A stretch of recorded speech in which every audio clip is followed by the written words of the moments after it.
Committee बन गई है तहरीक इंसाफ की, और तहरीक इंसाफ भी कहती है कि हम मुज़ाकरात के लिए तैयार हैं, और आप भी कहते हैं कि मुज़ाकरात के लिए तैयार हैं, लेकिन डेडलॉक है, बात आगे नहीं बढ़ रही सर। बिस्मिल्लाहिर्रहमानिर्रहीम। देखिए, हुकूमत का मौक़िफ़ बड़ा क्लियर रहा है कि इन्होंने 26 नवंबर को इस चीज़ के बावजूद कि इनको संजरानी का मुकाम ऑफ़र किया गया कि आप उधर आ जाएं, इन्होंने उसको रद्द किया और इसको बेहतर समझा कि डी चौक उन्होंने जाना है। बेलारूस के सदर आए हुए हैं, उसके पास वहाँ उसके पास पहुँच के सलामी देनी है शेलों की, और 150 पुलिस वाले इन्होंने ज़ख्मी किया और एक पुरतशद्दद इन्होंने एहतजाज किया। बहरहाल उसके वो जब इनका डू और डाई फेल हो गया और फाइनल कॉल फेल हो गई, तो इन्होंने फिर अनाउंस किया कि अब हम सिविल नाफरमानी करेंगे अगर हमारी शराइत ना मानी। तो देखें, हमारा यही मौक़िफ़ था कि आप धमकियां दे के मुज़ाकरात की तरफ तो नहीं आप जा सकते कि एक तरफ आप धमकियां दें और दूसरी तरफ मुज़ाकरात करें।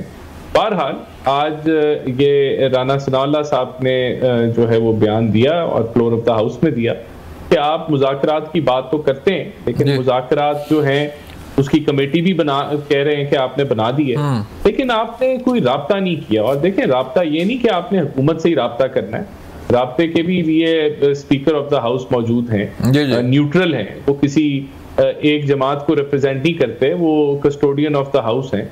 आप उनसे भी राब्ता कर सकते हैं कि आप हम मुज़ाकरात करना चाहते हैं, या आप डायरेक्ट किसी लीडर से भी कर सकते हैं। तो ये रास्ता जो है वो राना साहब ने उनको आज दिखाया, और मेरे ख्याल से इसके ऊपर अगर पीटीआई चलती है तो मामला आगे बढ़ सकते हैं। तो राना साहब, मुज़ाकरात का मतलब क्या है कि अगर मुज़ाकरात कामयाब होते हैं तो क्या इसका मतलब है कि तहरीक इंसाफ के बानी चेयरमैन रिहा हो जाएंगे? नहीं, देखें, ये तो हम बिल्कुल भी नहीं समझते कि ऐसा हुकूमत कुछ कर सकती है, और उनके खिलाफ जो केसेस हैं वह उनको तो अदालत से ही रिलीफ मिलेगी। तो ये कहना कि हुकूमत जो है कोई उनको मुज़ाकरात के नतीजे में कोई एनआरओ दे देगी, तो ऐसा तो हम नहीं कर सकते, और ना हम ऐसी कोई कमिटमेंट कर सकते हैं। बहरहाल देखें, बातचीत अगर बैठेंगे तो बातचीत होगी। अगर पहले ही आप शराइत रख लेंगे तो अभी तो बज़ाहिर जिस तरह की इनकी शराइत है, हमें नहीं लगता कि हम उनके ऊपर कोई हामी भर सकते हैं, लेकिन बैठने का रास्ता जो है वो आज दिखा दिया गया है, और बॉल जो है वो पीटीआई के अब कोर्ट में है और हुकूमत के पास नहीं। ठीक है, मलिक अहमद बचर साहब, दिलचस्प सूरत हाल है सर, और जो डिमांड्स हैं आपकी वो तो शुरू दिन से गवर्नमेंट कह रही है कि हम इस पोजीशन में नहीं है कि ये डिमांड जो है वो पूरी हो सके, लेकिन बहरहाल बातचीत होनी चाहिए, मुज़ाकरात होने चाहिए। तो मेरा यही सवाल है आपसे कि मुज़ाकरात का मतलब क्या है, कि अगर मुज़ाकरात कामयाब होते हैं या कोई वे फॉरवर्ड निकलता है तो इसका मतलब है कि तहरीक इंसाफ के बानी चेयरमैन रिहा हो जाएंगे, आप ये समझ रहे हैं? बिस्मिल्लाहिर्रहमानिर्रहीम। जी, बात है राना साहब पुराने पार्लियामेंटेरियन है, मैंने इनकी बात सुनी है। जी जी। देखिए, बात यह है जी कि पहले दिन से हमारी जब 8 फरवरी को इलेक्शन हुआ और उसके बाद हमारे मुताबिक जिस तरह भी ये गवर्नमेंट इनकी आई तो फॉर्म 47 की गवर्नमेंट है, बट इनको अल्लाह ताला ने एक मौका दिया। हमारा पहले दिन से एक मुतालबा था कि 9 मई पे जुडिशल कमीशन बना दिया जाए। अगर जुडिशल कमीशन बना दिया जाता 9 मई पे तो जो वाक़यात नहीं होने चाहिए थे और वो हुए, वो शायद ना होते। हम ये समझते थे कि एज ए जमहूरी हुकूमत, ये जमहूरी हुकूमत है तो ये पहला स्टेप तो हुकूमत लेती होती है, रियासत लेती होती है। तो अब भी हमने जो मुज़ाकराती कमेटी बनाई है, जिस तरह राना साहब कह रहे हैं कि अब हमने राब्ता करना है, हमेशा अपोजिशन से हुकूमत राब्ता करती होती है। ठीक है, अगर ये मुज़ाकरात में संजीदा है, पहले देखें, पहले इनके मेंबरान, इनके वज़रा साहबान ये कहते थे कि ये मुज़ाकरात के लिए संजीदा नहीं है, हम इनको कह रहे हैं आए मुज़ाकरात करें। अब हमने एक हुज्जत तमाम की और हमने कमेटी बना दी।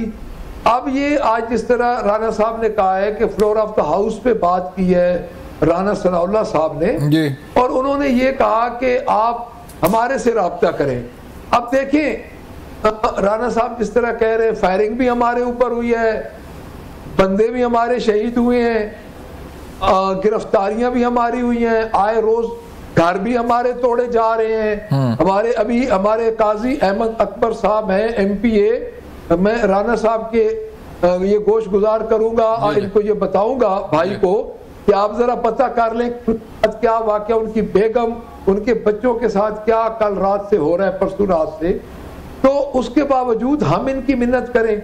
मुझे तो ये अजीब रियासत लगती है जो कि कहती है कि अपोजिशन आए। हमेशा ये होता है कि अपोजिशन को हुकूमत कहती है कि आए हमारे साथ। लेकिन मलिक साहब बात ये है ना, हमारी ठीक है, बात आपकी ठीक है सर, लेकिन अपोजिशन एहतजाज में है ना। अपोजिशन जो है वो लॉन्ग मार्च कर रही है, जलसे जुलूस कर रही है, सारा कुछ हो रहा है। फिर जारी बात है अपोजिशन ने अपनी डिमांड जो चार्टर ऑफ डिमांड है वो देनी होती है ना कि हमारी ये डिमांड्स हैं, तो आप भी जाएंगे ना। देखो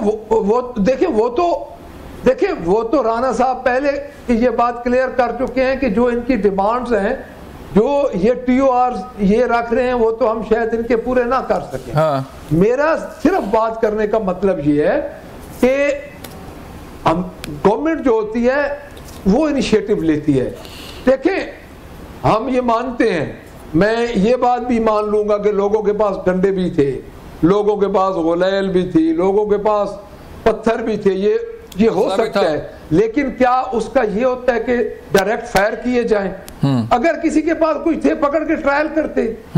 यानी रियासत के कानून है, कलभूषण का भी तो ट्रायल किया गया था ना जी। तो अब जब वहां पे सीधी फायरिंग हो, वहां पे सीधी गोलियां बरसाई जाएं और फिर पुरतशद्दुद हमें कहा जाए, तो फिर इस पे तो अफसोस ही किया जा सकता है। चलें राना साहब, मलिक साहब ने तो ये तस्लीम कर लिया सर कि उनके पास डंडे भी होंगे, गुलेल भी होंगी, लेकिन उन्होंने ये नहीं कहा कि वो शेल भी उनके पास थे। तो राना साहब फिर आप उन्हें गिरफ्तार करके फिर मुज़ाकरात करते। लेकिन 2-3 चीजें तो मैं क्लियर कर दूं। हुकूमत ने फायर नहीं की, हुकूमत ने गोली नहीं चलाई और एक भी गोली नहीं चलाई। अब बात आ गया कि 8 पुलिस वाले ऐसे हैं जिनके बुलेट वुंड्स हैं, उनको गोलियां किसने मारी, ये सवाल बनता है। अच्छा, 150 से ज्यादा पुलिस वाले जख्मी हुए, पुलिस वाले और रेंजर्स शहीद हुए, यहां भी हलाकतें हुई, PTI के वर्कर्स, एक भी जान नहीं जानी थी। लेकिन बिल्कुल ये सवाल बनता है कि जब हुकूमत ने गोली नहीं चलाई तो उनको अगर गोली से उनकी अमवात हुई तो कैसे हुई और किसने चलाई? तो ये तो इसके ऊपर तो मैं समझता हूँ PTI जिम्मेदार है।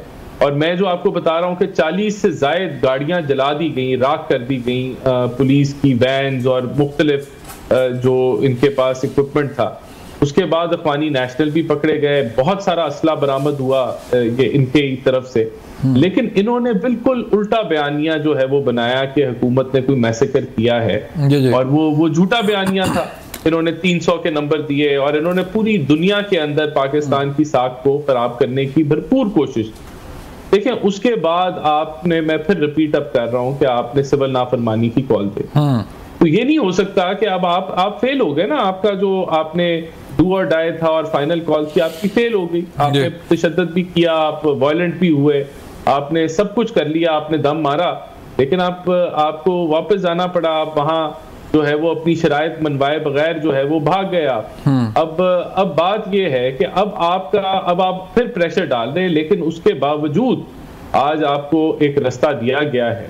अब अगर आप इसके अंदर भी कीड़े निकालेंगे और कहेंगे कि हुकूमत का ही काम है कि वो आगे आपके पास आ जाए, तो हुकूमत क्यों आए आपके पास जब आपने इतना पुरतशद्दुद एहतजाज किया, आपने सिविल नाफरमानी की कॉल दी, लेकिन उसके बावजूद हम आपको बता रहे हैं कि हमारे दरवाजे खुले और हम जो है वो समझते हैं कि अगर बातचीत करनी है तो आप जब अप्रोच करेंगे तो मामला आगे बढ़ सकता है।